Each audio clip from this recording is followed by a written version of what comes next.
Shalom tentunya buat kita.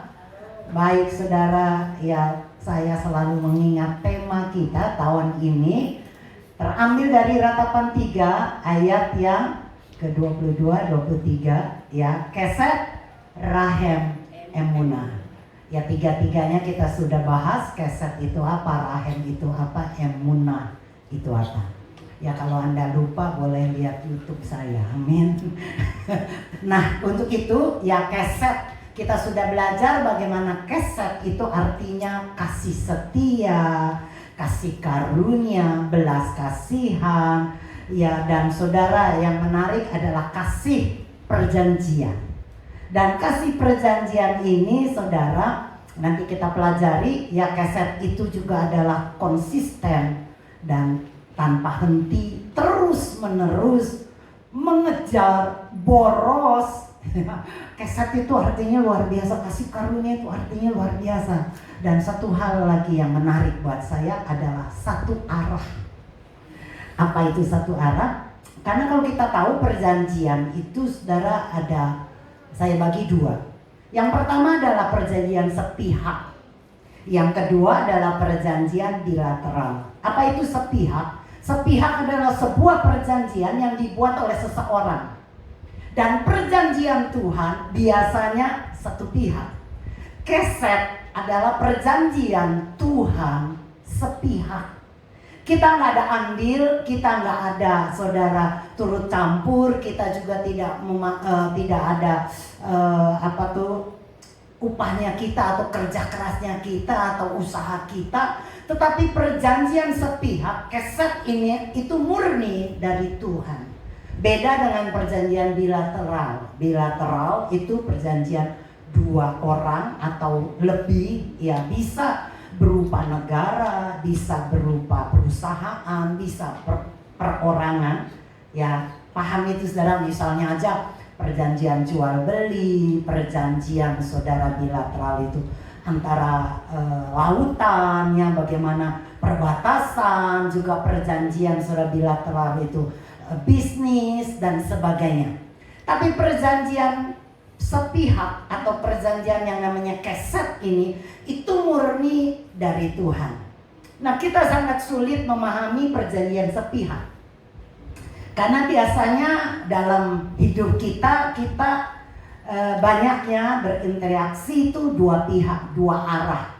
Ya kalau kita lakukan sebuah perjanjian, misalnya hubungan sewa beli atau bisnis, saudara, itu pasti ada keuntungannya.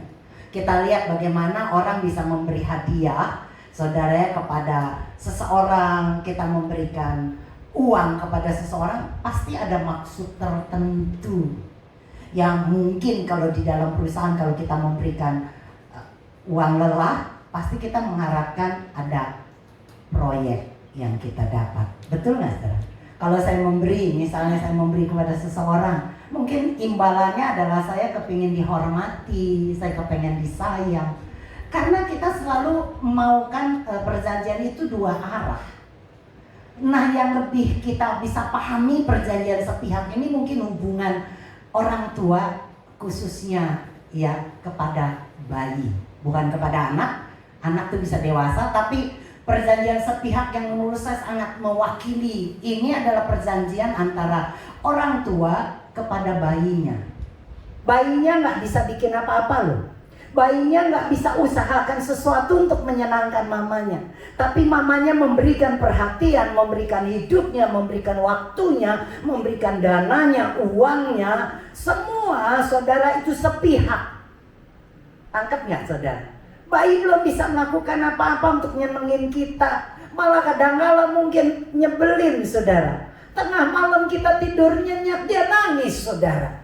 Dia waktu kita sakit saudara nggak peduli saudara. Dia tetap aja oa. Tapi kita saudara, perjanjian kita nih menurut saya sebagai orang tua, waktu kita saudara menjadi ibu, ya walaupun kita tahu nih anak nih bayi tidak menyenangkan, tapi kita punya satu perjanjian dalam hidup kita, hati kita mau membesarkan anak ini, bayi ini, kita mau merawat, kita mau memberikan yang terbaik untuk bayi kita. Paham nggak sih? Itulah perjanjian sepihak. Dan itulah perjanjian yang Tuhan beri bagi Anda dan saya, yang namanya saya katakan kesed, kasih karunia.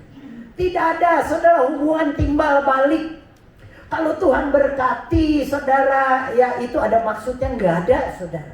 Oh, kita sudah memberi kepada Tuhan, kita sudah pelayanan, kita sudah doa, kita sudah puasa dengan harapan Tuhan memberkati kita.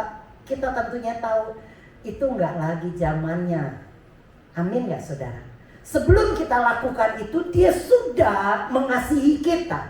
Kitab Roma pasal 5 dikatakan sewaktu engkau durhaka, sewaktu engkau berdosa, dia sudah mengasihi kita. Katakan amin.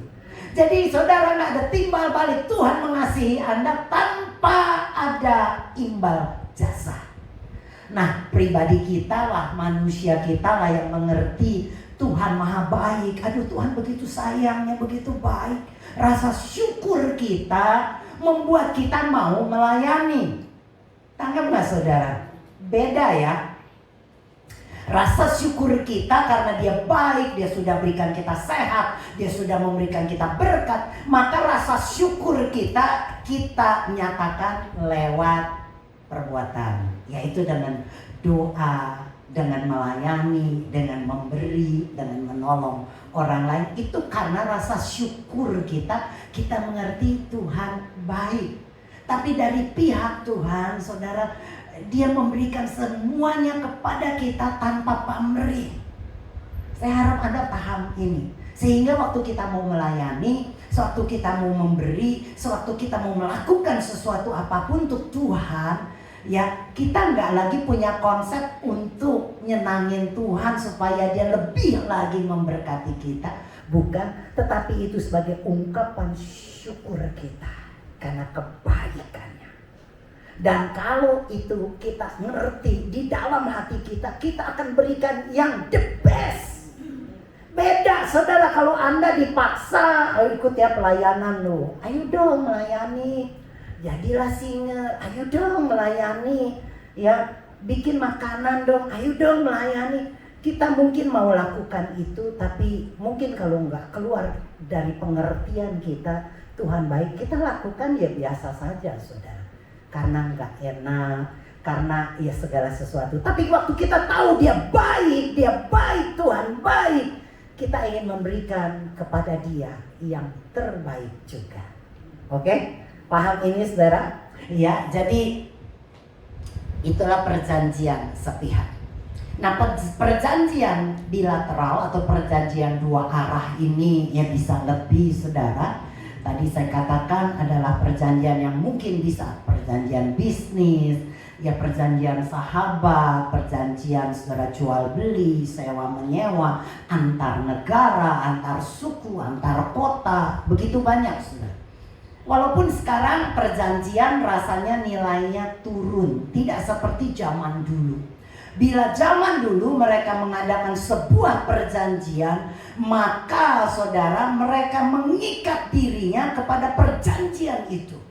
Segala integritas dia, segala karakter dia, segala hidup dia, diri dia, jati diri dia itu dia taruh di dalam sebuah yang namanya perjanjian.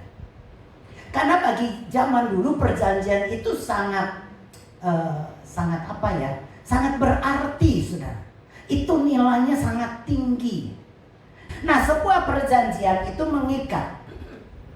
Ya semua terikat, kesetiaan kita, jati diri kita, gambar diri kita semua tercurah kepada sebuah perjanjian. Kita mau ikuti, kita mau setia, kita mau lakukan ya apa yang kita sudah janjikan. Kalau saya janji sama Lelilan, besok saya mau datangnya ke rumahmu ya, misalnya.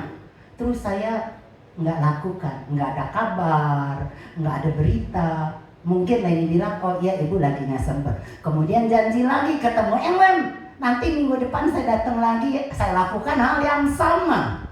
Berkali-kali saya bohong gitu. Artinya saya tidak tidak menepati janji saya. Apa yang Leni pikir dari karakter saya, dari jati diri saya, dari hidup saya? Apa? Pembohong. Jadi hidup kita, karakter kita, jati diri kita, gambar diri kita itu tercermin pada waktu kita mau ikuti perjanjian yang kita buat atau enggak. Paham nggak saudara? Perjanjian misalnya apapun saudara Anda bisa sebutkan dalam hidup kita. Nah, jadi perjanjian itu sangat penting karena menyatakan diri kita benar nggak. Waktu kita menepati janji itu, maka orang bisa tahu dia orang yang tepat janji loh. Ya, tepat janji, bukan pembohong, bukan macam-macam, tapi dia orang yang luar biasa.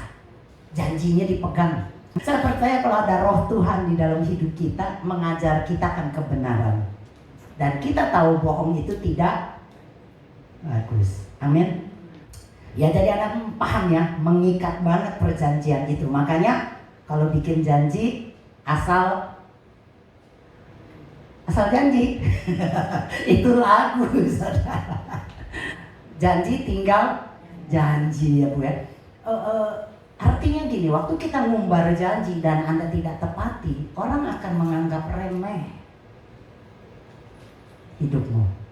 Orang tidak akan menghargai setiap janji yang kita buat tapi kita sendiri nggak tepati, maka orang akan pandang kita sebagai tadi itu pembohong. Ternyata perjanjian kawin, perjanjian nikah itu juga termasuk loh saudara. Nikah itu ada perjanjian. Amin. Dan di mata Tuhan pernikahan itu adalah sebuah janji.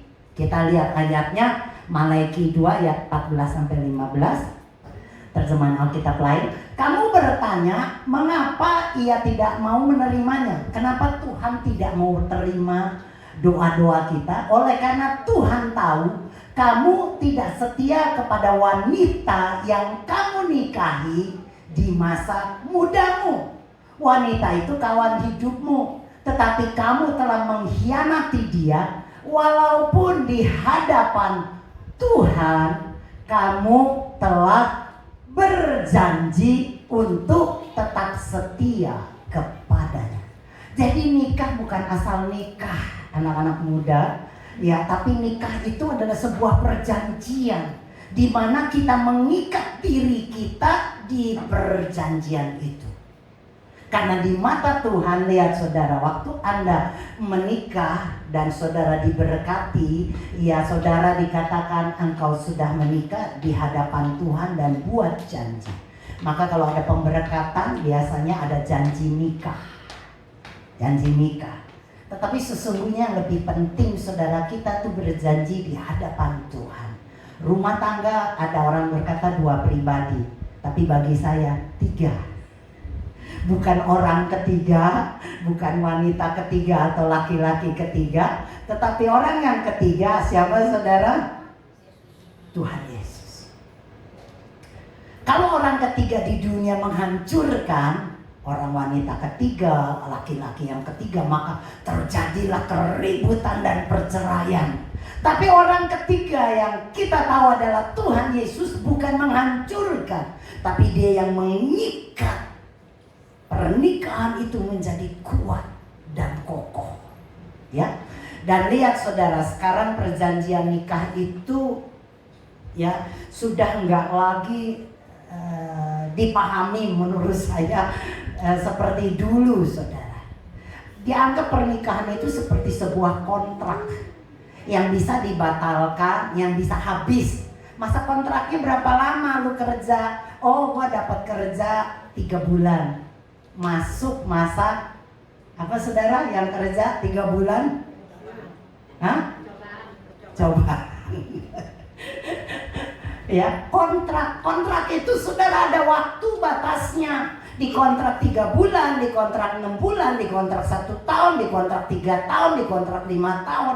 Itu ada jangka waktu. Makanya kadangkala orang kawin dipikir sementara ini, saudara saya lihat mereka menganggap bukan sebuah perjanjian yang mengikat mereka, tapi itulah sebuah kontrak.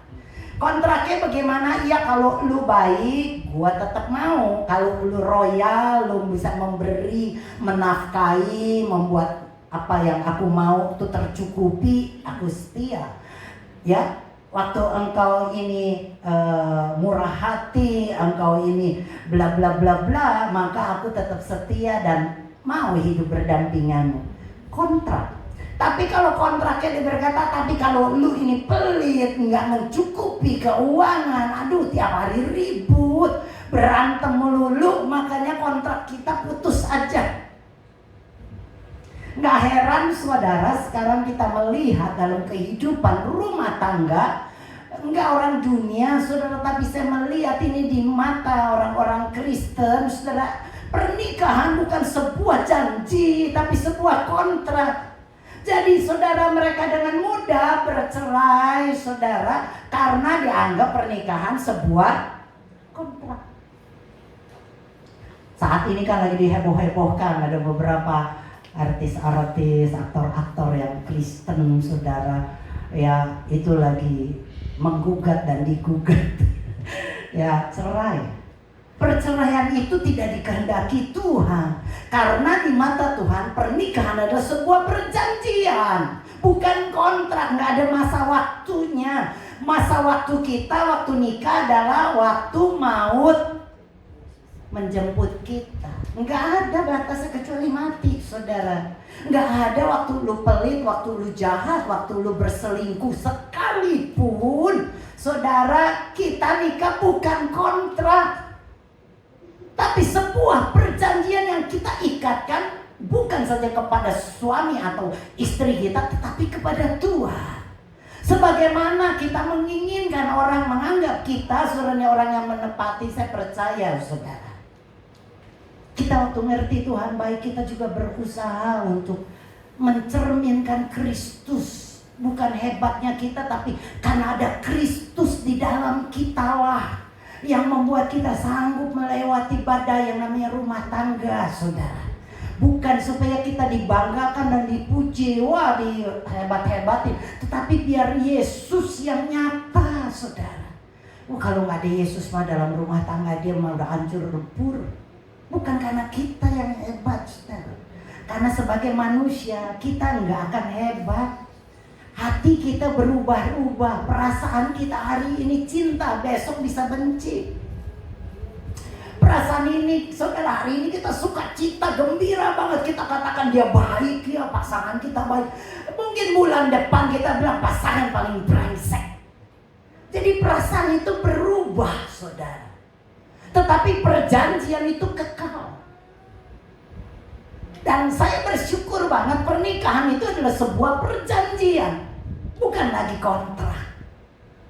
Maka waktu saya membaca, saya mendengar, saya melihat bagaimana mereka kok bisa bercerai, padahal orang-orang yang bercerai di dalam Kristen ini, dalam Tuhan, saya anggap mereka cukup kuat dalam iman mereka. Mereka ngerti firman, bahkan mereka sering bersaksi, menceritakan Tuhan, sering juga saudara khotbah di gereja gitu ya. Tapi kok bisa ya gitu. Tapi kembali rumah tangga kan masing-masing saudara. Amin.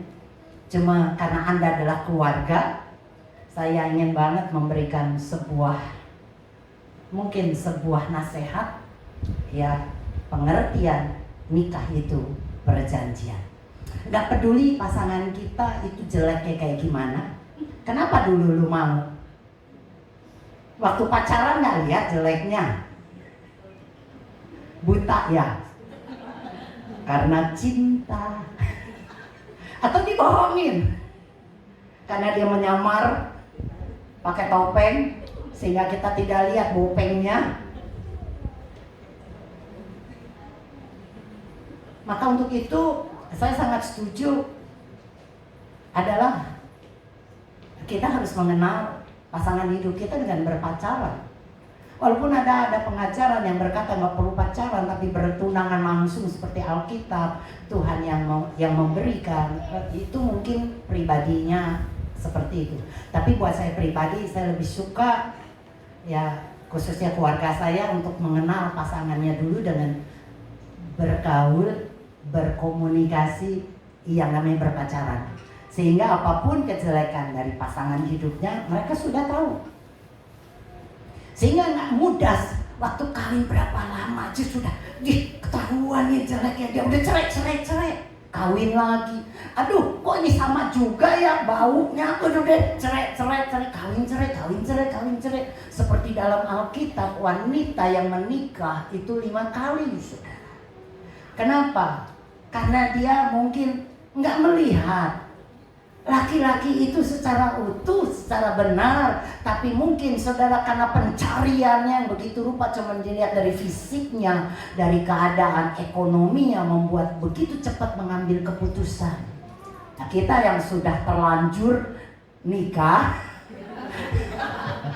jangan punya berpikiran saudara kawin itu kontrak, ya. Jadi artinya gini, pernikahan itu tentunya punya badai. Sama seperti hidup kita punya badai yang begitu banyak. Badai kehidupan kita mungkin sakit penyakit, badai kita mungkin berupa keuangan yang mepet, badai kita mungkin saudara ya masalah anak dan sebagainya. Di dalam pernikahan juga pasti ada badai sendiri, saudara. Entah pasangan kita baik, saudara, atau mungkin satu waktu pasangan kita sangat jahat banget. Anda berjanji.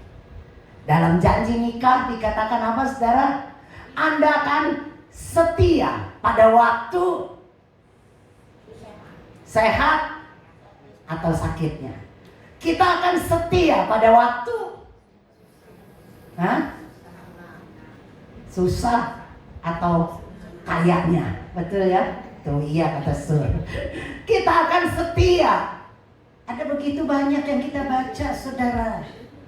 Pada waktu dalam keadaan baik dan tidak baik.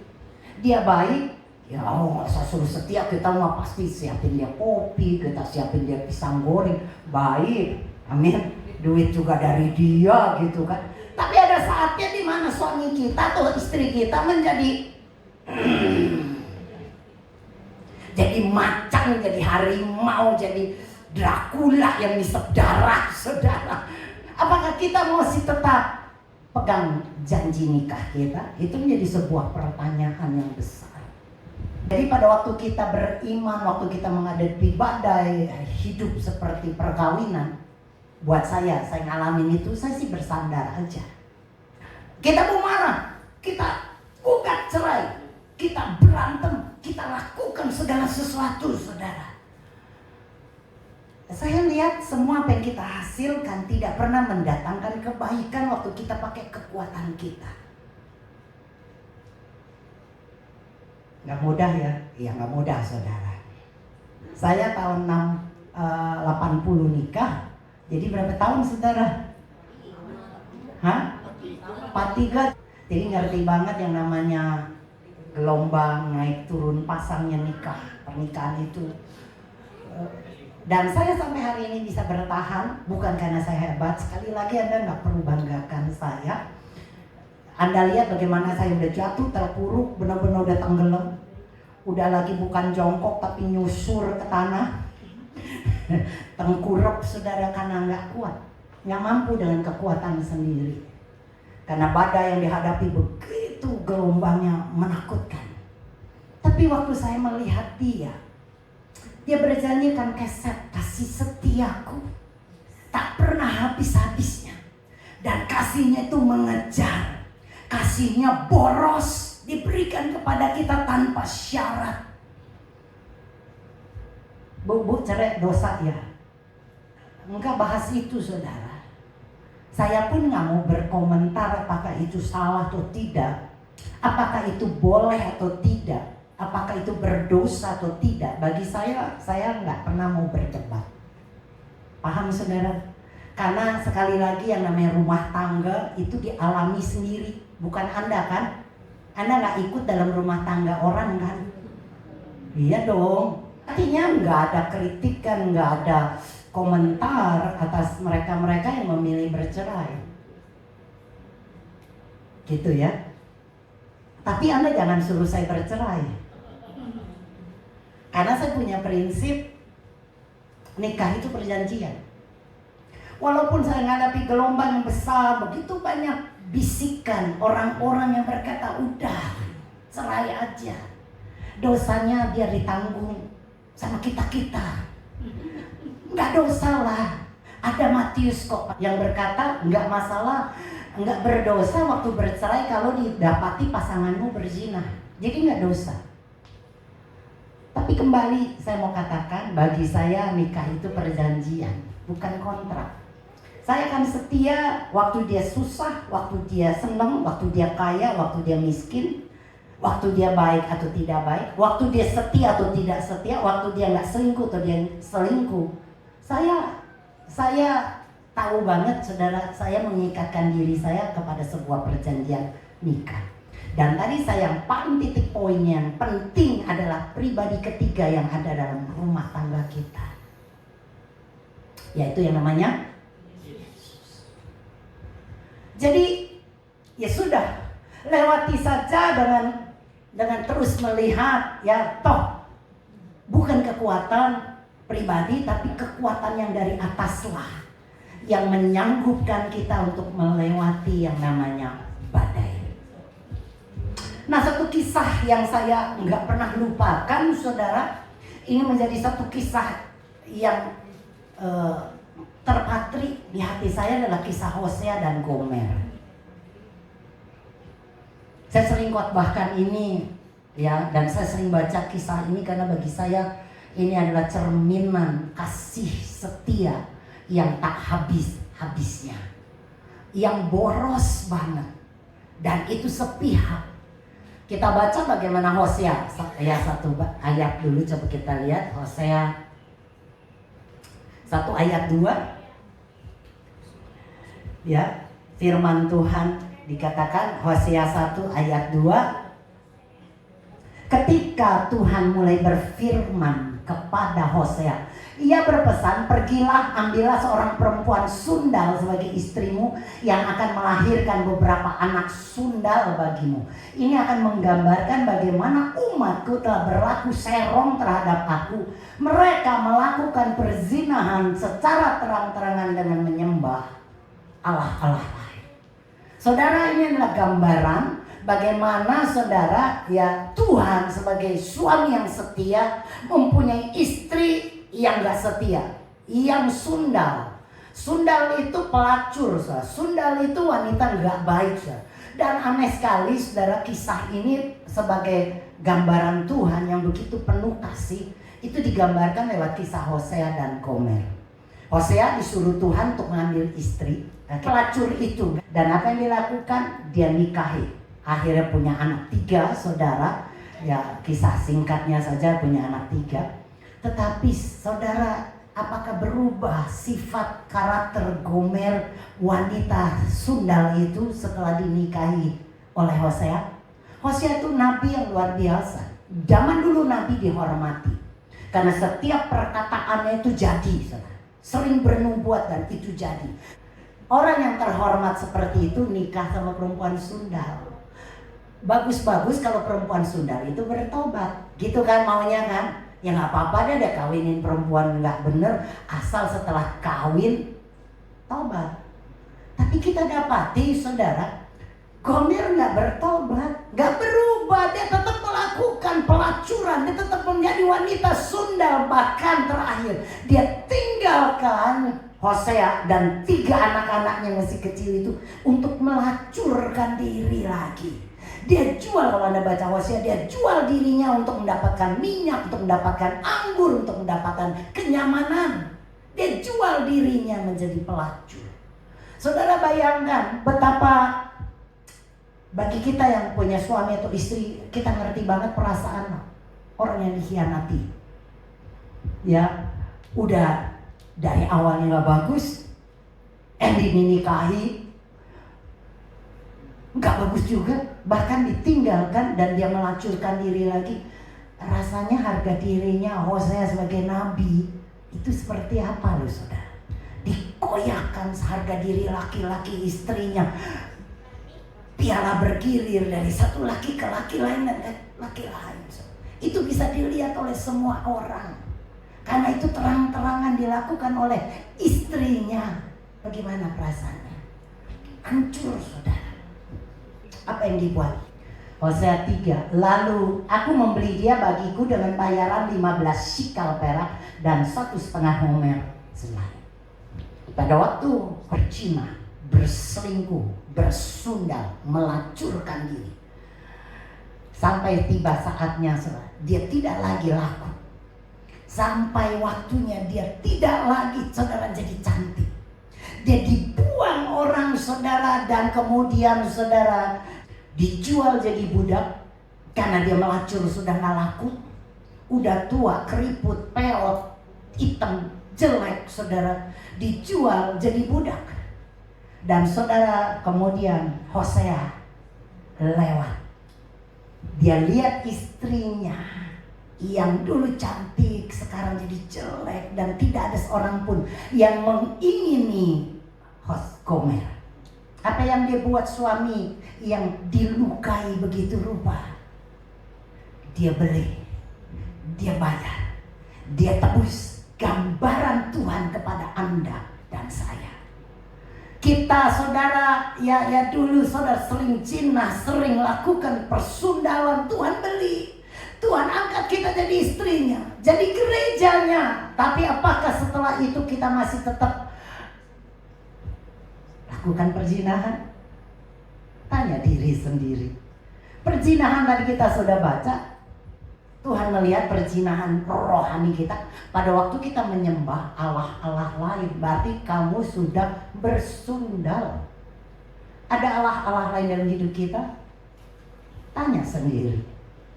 Allah-Allah itu bisa berupa harta, berupa kekayaan, berupa nama baik, berupa bisnis, berupa mungkin suami, berupa mungkin anak, usaha, apapun.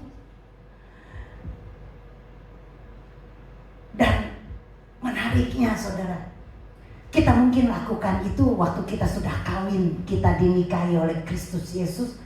Dalam kehidupan kita juga masih tetap lakukan seperti si Gomer.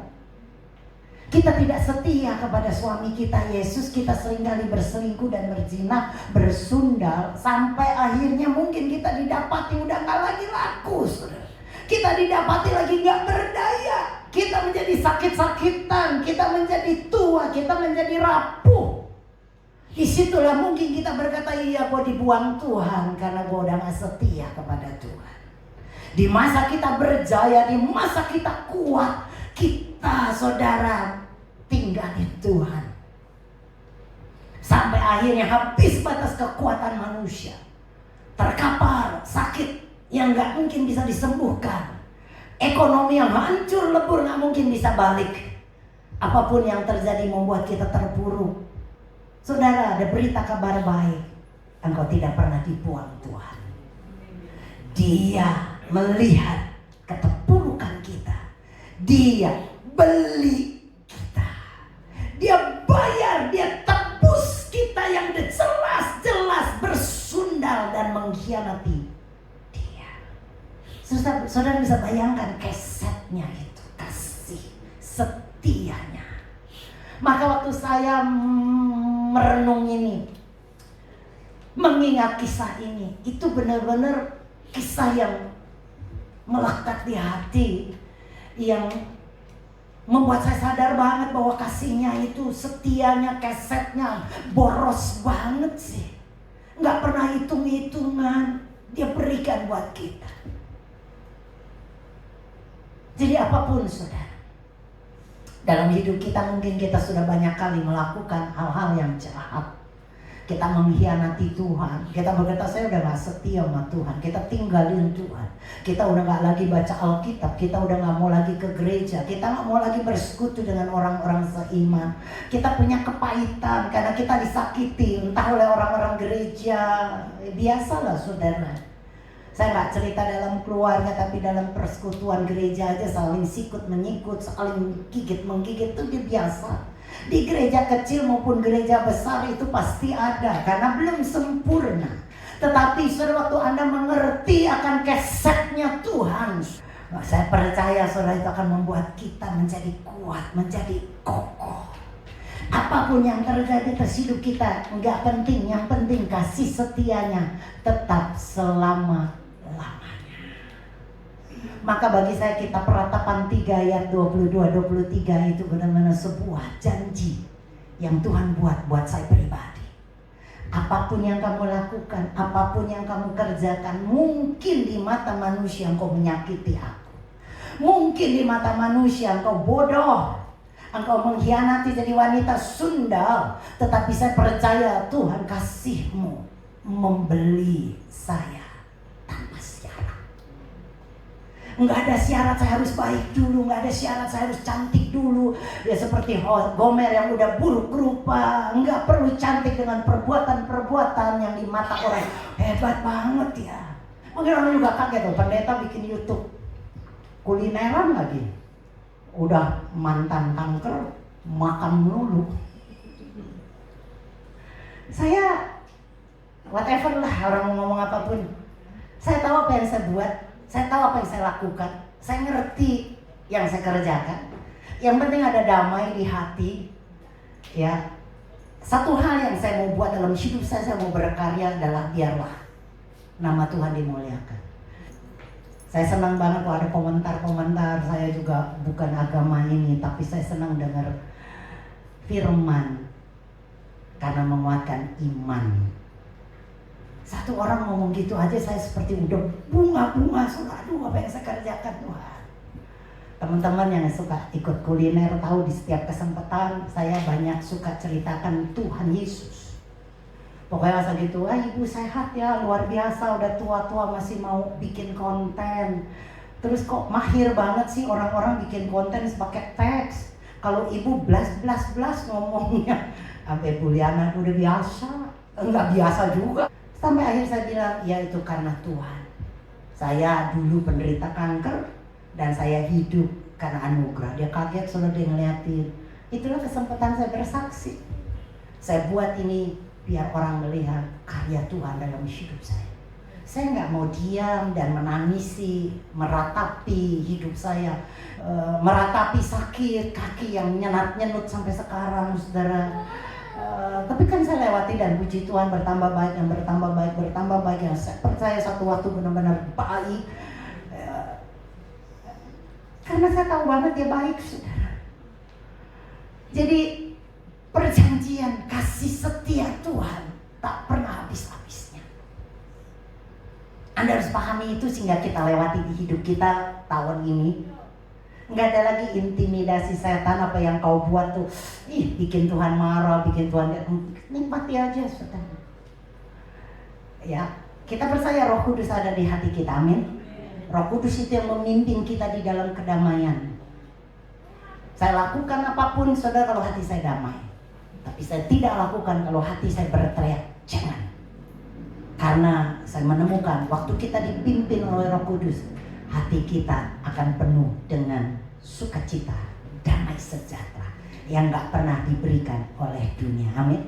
Jadi lewati tahun 2023 janjinya, Keset Rahem Emunah.